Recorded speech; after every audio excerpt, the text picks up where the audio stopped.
welcome back to Kanika's Corner. Today we are in my mental health space and I'm going to talk about regrets and how life is full of them and what we can do to make our lives better. Life is full of choices, right? Every thought, every action, every word, everything that we do is a choice that we make between doing it or not doing it. And there are lots of times when we don't realize that we are making these choices. They are just unconsciously happening. But every single thing that we do is a choice. There are times when, the choices that we make, we don't like them. And we get into this cycle of regret. Have you noticed that? That, we feel bad about having made this choice. And that intense feeling, that negative feeling stays within us for a long time. Sometimes it's just fleeting, sometimes it goes away immediately, and sometimes it's just there with you, like this huge, heavy weight. Let me give you an example. When I first started work in the school Asha for children with autism, I was ecstatic. As a newbie, I had gotten a wonderful opportunity to work. And for various reasons, I've outlined them in more detail in a video I did on self-esteem, which is linked in the description box below.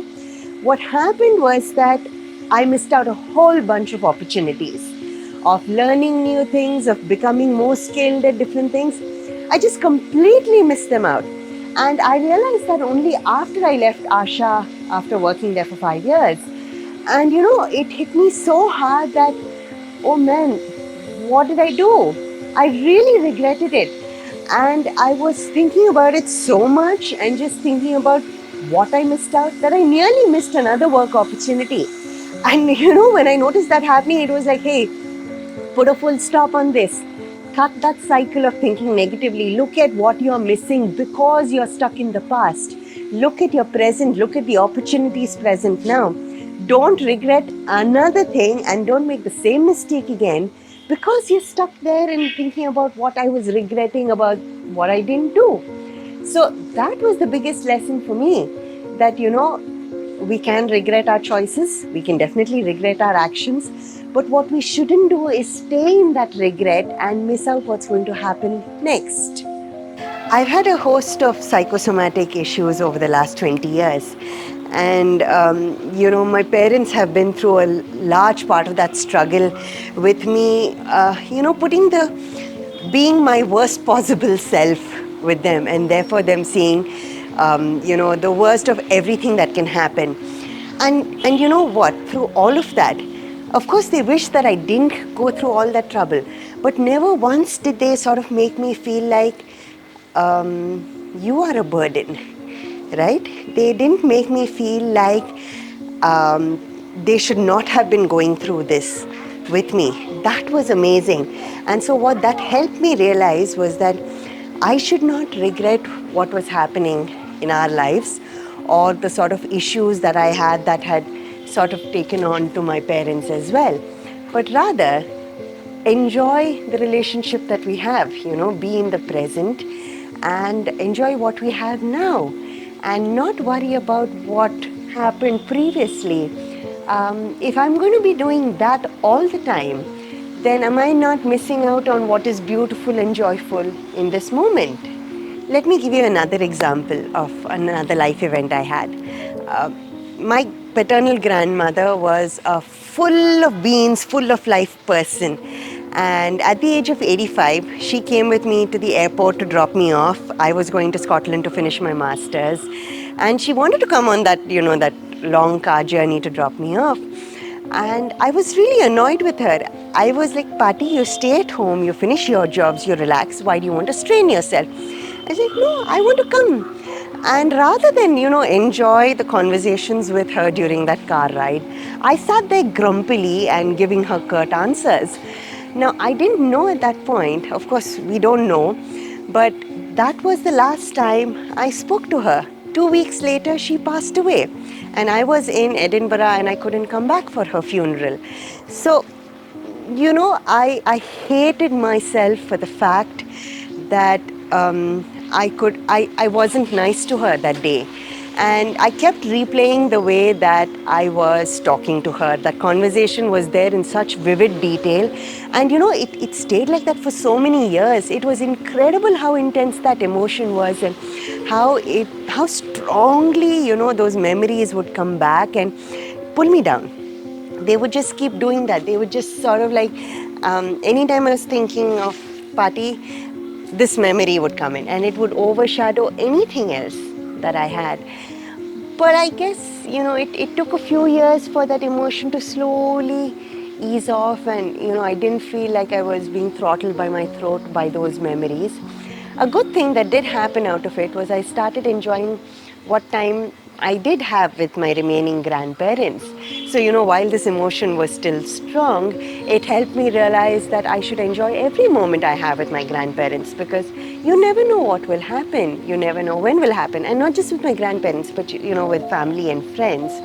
So that's what I started doing, enjoying every single moment that I had with them. And I suppose there's another aspect to it. When I did want some me time and I wanted to watch something or, read a book, I did that, knowing that this is a choice I'm making of wanting a little me time, a little alone time, whether it was just to enjoy that story or recharge my batteries, and that I wasn't going to regret that I'm not with them in that moment. And I haven't regretted it. When you make these choices consciously and you know what it is that you're doing and what the consequences of our actions are, it makes you feel so much more settled and so much happier with what you have done. And therefore, you don't regret it as much. To put regrets into perspective, there is one small regret that I have that, I thought was fleeting in nature, but has had other consequences. When I left my job at St. John's Research Institute in 2019, I said goodbye to a wonderful team and a really wonderful boss who was so motivating and inspiring. Every year for his birthday and wedding anniversary, I would send him a message. And this year, I was just so tired on that day that I did not end up sending him the message. And, I thought about it late in the night and I was like, oh man, it's okay. I'll catch up with him another day. And a few weeks later, at the really young age of 59, he suddenly passed away. There is no message I can send him now. And while I do regret that, I did not take that little bit of time to send him the message, this is where I have a choice. Do I choose to wallow in this regret and, go into this little well of despair and not liking myself for having done this? Or can I learn from this incident and, motivate myself or push myself to send that message, to do that little extra act, to do that little special something for that someone? Can I make it a priority? Is it a priority for me? The third option is, can I accept whatever my choices are? Can I accept whatever my actions are for what they are and, just be? Just say, this is what I did, this is what I am, and I am going to be happy with that, right? So what I choose at this point is not to regret and sit and wallow and, just become a sort of a sad person, but rather I would like to say, hey, I am going to take that extra effort to message or call the person, even if it is a day later, because that is something that I learned from this incident, and that is a positive thing that I want to do.